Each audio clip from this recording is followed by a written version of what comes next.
Mr. Hasmukh Adhia, the Revenue Secretary with Government of India, and Mr. Shaktikanta, Secretary, Department of Economic Affairs. Thank you very much, gentlemen, for joining us here on NDTV. Now, it is one budget which is being called as heavily focused on the rural sector particularly. It has pretty much met the expectations, and with the Finance Minister adhering to that fiscal deficit target, it has really given a reason to be happy, especially to the stock markets as well. But one big question that has come up after the speech got over was that the government will be taxing withdrawals from the Provident Fund. Could you throw some light on that? Well, I think there is a lot of confusion going around. Let me clarify this. In Employees Provident Fund, which was originally created for those employees who are compulsorily supposed to be covered by EPFO under the EPFO Act. So that means all employees up to the income of 15,000 rupees per month are the regular employees under EPFO. But at some stage in life, EPFO also allowed contribution by private company personnel to contribute to that. As far as the original class of EPFO investor is concerned, the people whose salary is up to 15,000 rupees, there will be no change in the policy. Okay. So they will completely be exempt status. So we are not going to tax anything on them. These are the original laborers or the employees for whom EPFO was made. But EPFO gave this window to other companies also. Okay. And since Which it are was a those other triple E scheme, companies? exempt scheme, any big company employees also prefer to join EPFO. Their salary may be 1 crore rupees, 12% contribution would be 12 lakh rupees. Every month they put 12 lakh rupees per month, and the entire income is exempt. This was a loophole in the EPFO. Okay. As against that, in NPS, the entire thing was exempt tax. So at the time of withdrawal, NPS was taxed. Okay. So the bigger companies which should have logically gone to the NPS have gone to EPFO and taken benefit of this loophole. All we are saying now is that under that voluntary window of EPFO, number one, their contribution for the purpose of exemption, whatever we are deciding now, will be limited to 1.5 lakh per employer from employer and 1.5 by employer. For anybody who's got the income more than 15,000 rupees. No, yeah, for people who are having income more than 15,000 rupees, those who voluntarily join EPF scheme because of its exemption status, they would like to join the scheme, then it will be limited to 1.5 by the employer and by employee 1.5. And then at the time of withdrawal, what happens is EPF scheme is consisting of two things. One is a outright withdrawal at the time of retirement, and second is part of it is put into annuity. Annuity is purchased out of which you keep getting pension entire life for the remaining part of your life. Now normally under NPS, for example, it is prescribed that anybody who is an NPS subscriber has to buy minimum annuity for 40% of the corpus. Okay. So that is one thing.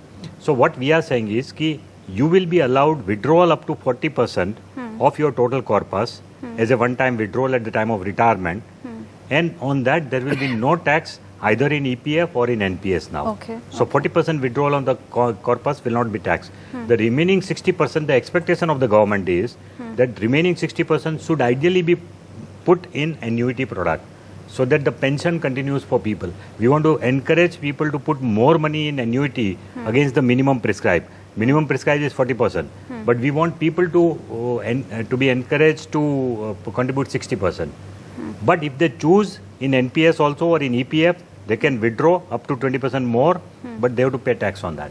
So what I understand here is that 40% if you withdraw as a lump sum amount, it will not be taxed, but for the remaining 60%, you have to mandatorily go in for a pension sort of a scheme, and you cannot withdraw the whole thing. So if you're going ahead with that 60% will still be charged. No will tax. Still be taxed. No tax. Okay. So on only annuity if product, you there are is no tax. Only if you're withdrawing that entire 60% also as it is, then only it will be taxed. Otherwise, there's no tax. Otherwise, there will be no tax on annuity product. Number one.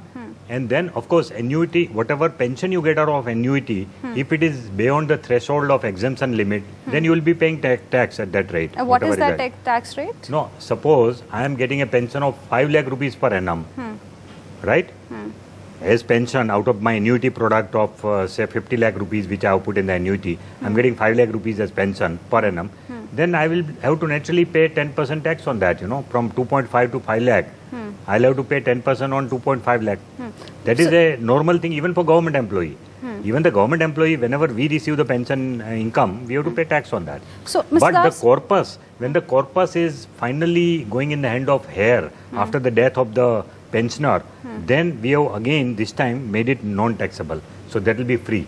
When the corpus is finally transferred. But only the 40%? No, 60%. I mean, if he withdraws, 60%. 60%. 40% is upfront exemption. 60% which goes into annuity. He enjoys the pension facility. After he dies, whenever the original corpus of 60%, which has gone into annuity, goes to the heirs, there will be no tax. This is what we are introducing this year. Okay. Mr. Das, at a time when India is trying to increase its savings rate, do you not think that this is going to, dissuade people, discourage people to start saving it? Because this was one of the means through which Indians were actually saving at a time when there is a lot of global volatility and many other issues are there. What's your response? Is it to encourage savings, that is to encourage domestic savings? The government is already taking several other measures. This particular measure, as the Revenue Secretary has explained, there was a asymmetry between NPS and the EPFO, so far as the people who were in the higher income brackets were concerned. So I think now, that synergy has been brought, the level has been restored between EPS and this particular scheme. And the original intention of the scheme was to benefit the employees who have a monthly income of 15,000, less than 15,000. So that has been, duly protected.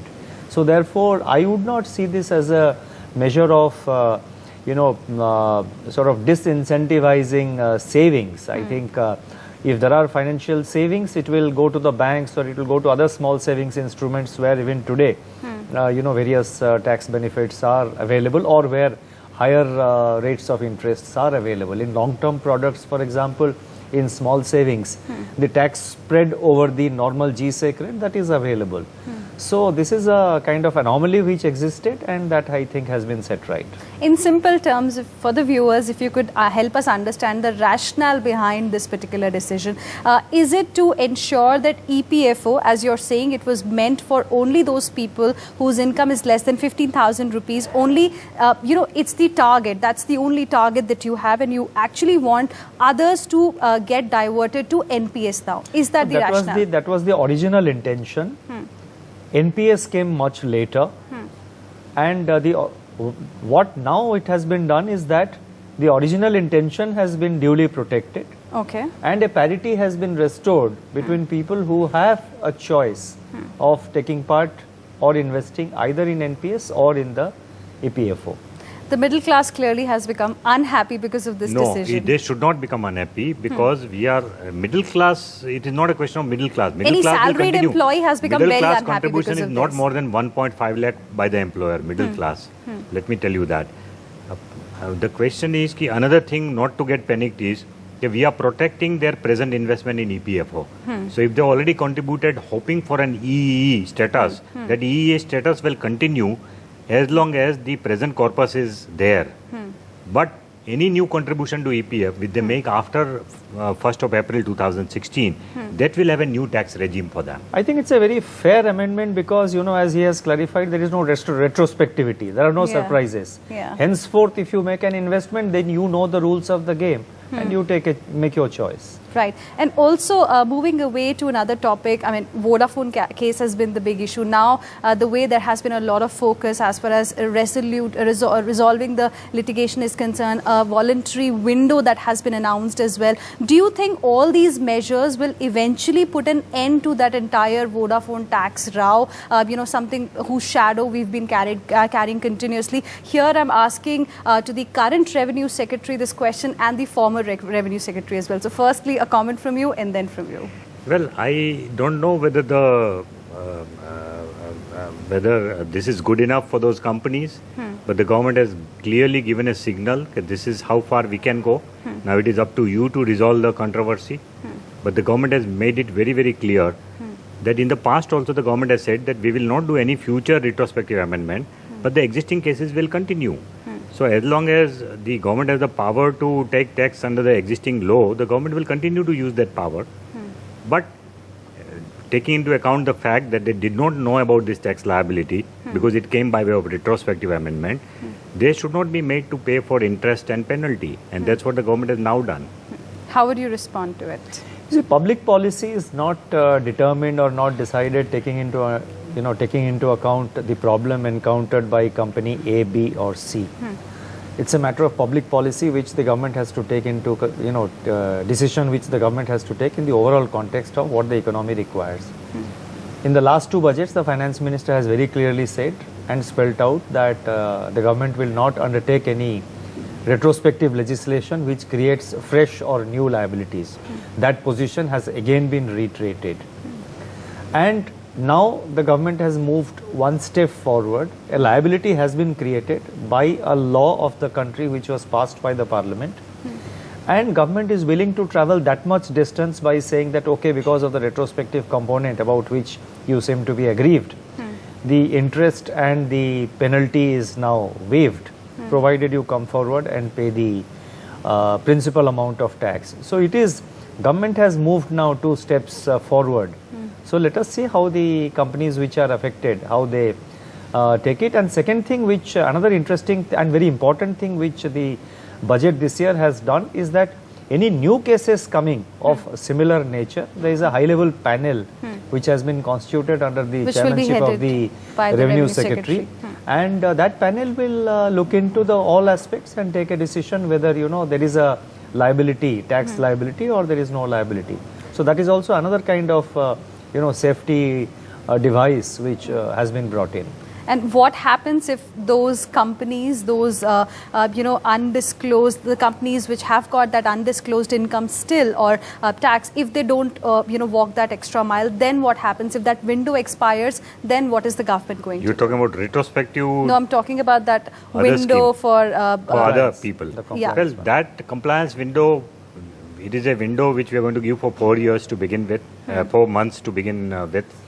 After that, the government is always free to take action against evaders, tax evaders, which is in any case continuing. In the last 2 years, we have unearthed income, a lot of undisclosed income. And people have admitted undisclosed income to the tune of 20,000 crores in the last 2 years itself. So that action is going on simultaneously. And now that the taxpayers know that the government is serious about black money, here is a window we are giving. If they come forward, well and good. Otherwise, we are there to catch them. And now with the help of technology, we have got a lot of data mining tools by which we can easily reach up to them. The entire trail is created because of PAN requirement now. And it will be very difficult for people to escape income tax now. Right. And one last question before we wrap up this conversation. The distinction between plan and non-plan expenditure will also be going from May 2018. How will things really change what that happens? Because many have actually welcomed this particular step. Yeah, I think that's a very important question which you have asked. And I must compliment you for that. You see, this is a big change in the way budgeting is done in our country. Over the years, non-plan expenditures are seen as bad.